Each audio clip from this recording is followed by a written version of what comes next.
If you want real security guarantees, if you want to actually ensure that Vladimir Putin does not invade Ukraine again, the very best security guarantee is to give Americans economic upside in the future of Ukraine. That is a way better security guarantee than 20,000 troops from some random country that hasn't fought a war in 30 or 40 years.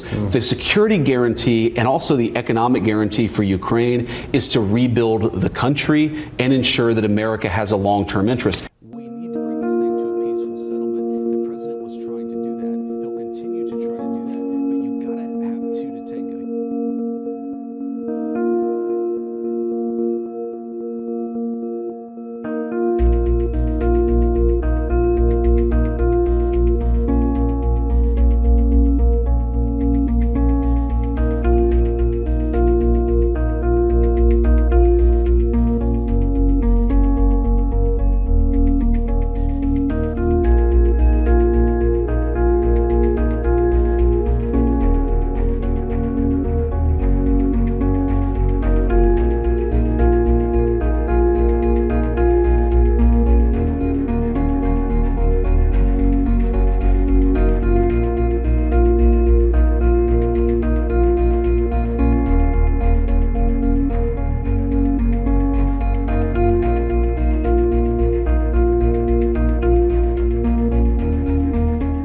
We need to bring this thing to a peaceful settlement. The president was trying to do that. He'll continue to try to do that, but you've got to have two to tango. You've got to have a negotiating partner in the Ukrainians who recognize that, of course they have their views, and of course they're not always going to agree with us, but they've got to participate in the conversation. They weren't willing to do that on Friday, so the president said send him home. He said the president is actually taking a much more realistic perspective and saying this can't go on forever. We can't fund this thing forever. The Ukrainians can't fight forever. So let's bring this thing to a peaceful settlement. When I interviewed, the only realistic pathway to bringing this thing to a settlement is President Trump's pathway. We encourage both President Zelensky and President Putin to follow that path. well, I mean, Of course, the door is open so long as Zelensky is willing to seriously talk peace. You can't come into the Oval Office or anywhere else and refuse to even discuss the details of a peace deal. Look, this is not going to make anybody happy. The Russians are going to have to give up stuff. The Ukrainians are going to have to give up stuff.